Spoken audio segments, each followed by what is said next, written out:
5 seconds. Start. நண்பர்களே, நாளைய தினம் நமது சுதந்திர திருநாளை கொண்டாட இருக்கிறோம். நாட்டு மக்கள் அனைவருக்கும் இது மகிழ்ச்சி நிறைந்த ஒரு நல்ல நாள். விடுதலை போராட்டத்தில் கலந்து கொண்ட என்னை போன்றவர்களுக்கு தனி முக்கியத்துவம் வாய்ந்த ஒரு பொன்னாள். அண்ணல் காந்தியடிகளின் தலைமையிலே ஆயிரக்கணக்கான மக்கள் அந்நிய ஆட்சிக்கு எதிராக விடுதலை போராட்டத்தில் பங்கு கொண்டார்கள். தங்கள் வாழ்நாளிலேயே நாட்டுக்கு சுதந்திரம் கிடைத்துவிடும் என்பதோ, அதன் பலனை தாங்கள் அனுபவிக்கலாம் என்பதோ அப்பொழுது அவர்களுக்கு தெரியாது. தன்னலமின்றி அவர்கள் போராடினார்கள். அந்நிய ஆட்சியிலிருந்து நாடு விடுதலை பெற வேண்டும்.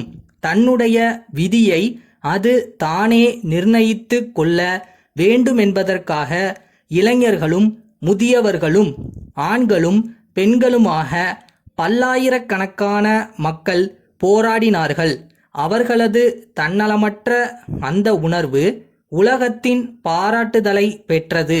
நாடு விடுதலை பெற்ற பிறகு நாட்டின் முதல் பிரதம மந்திரியாக விளங்கிய பண்டித ஜவஹர்லால் நேரு அவர்கள் விஞ்ஞான தொழில்நுட்ப முன்னேற்றங்களை துரிதமாக பயன்படுத்தி நவீன பாரதத்தை உருவாக்க வேண்டுமென்று கனவு கண்டார்கள்.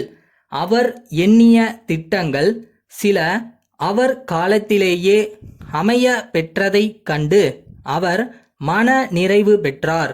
சுதந்திர தினத்தை கொண்டாடும் இந்த நாளில் சுதந்திரத்திற்காக பாடுபட்ட நமது தலைவர்கள் கண்ட கனவையும் நாம் எண்ணி பார்க்க வேண்டும். அப்பொழுதுதான் நம்முடைய அர்ப்பண உணர்வு தூண்டப்பெற்று நமது பிரச்சனைகளை சரியான வழியில் தீர்ப்பதற்கான முறையில் சிந்திக்கின்ற மன உறுதியை நாம் பெற வழி ஏற்படும். கடந்த ஆண்டுகளில் உணவு தானிய உற்பத்தி அதிகரித்து வருவது மகிழ்ச்சிக்குரிய விஷயம் ஆகும். நாம் விவசாயிகளுக்கு ஆக்கமும் ஊக்கமும் அளித்தால் அவர்கள் உற்பத்தியை மேலும் பெருக்குவார்கள் என்ற நம்பிக்கை எனக்கு இருக்கிறது. ஆனால் இது மட்டும் போதாது. அதிக உற்பத்தியின் பயன்கள் நுகர்வோருக்கும் கிடைக்கும் வகையில் அவர்களின் தேவைக்கேற்ப உணவு தானியங்கள் நியாயமான விலையில் தாராளமாக கிடைக்க வேண்டும். இடைத்தரகர்கள் கொள்ளையடிக்காதவாறு தடுத்துவிட்டால் அத்தியாவசிய பொருட்கள் நுகர்வோருக்கு நியாயமான விலையில் கிடைக்கின்ற நிலைமைகளை உருவாக்குவது சாத்தியம் என்பது என்னுடைய திடமான நம்பிக்கை.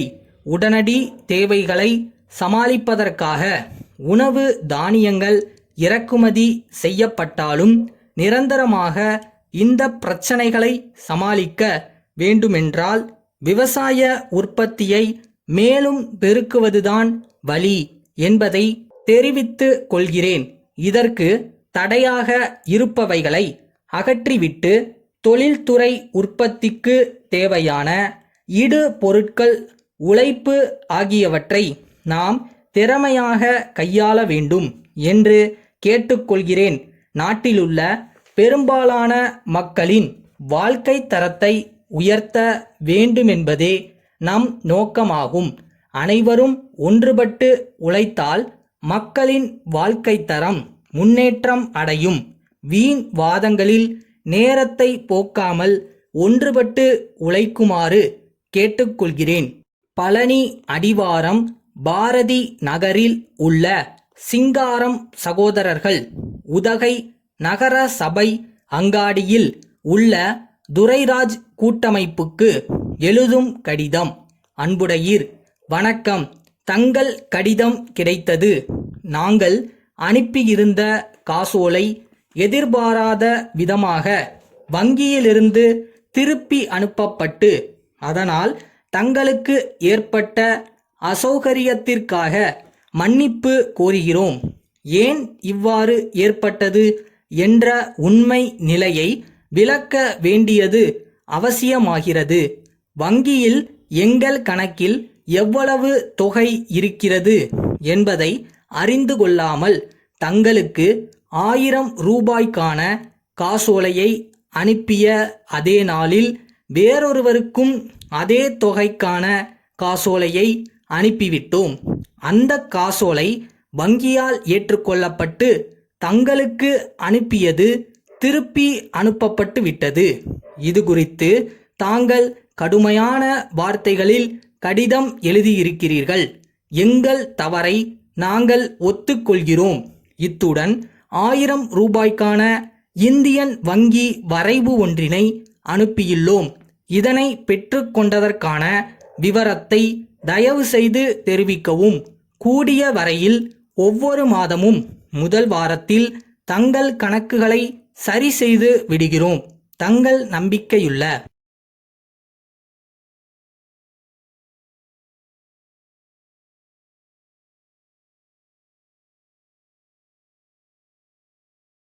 பயந்து பாதியில் விட்டுட்டு போகிற பழக்கலாம் நம்மளுக்கு இல்லைல்ல. நம்மளை பொறுத்த வரைக்கும் இறங்கினா ஜெயிக்கணும், அவ்வளோதான். அதை மட்டும் மைண்டில் வைங்க.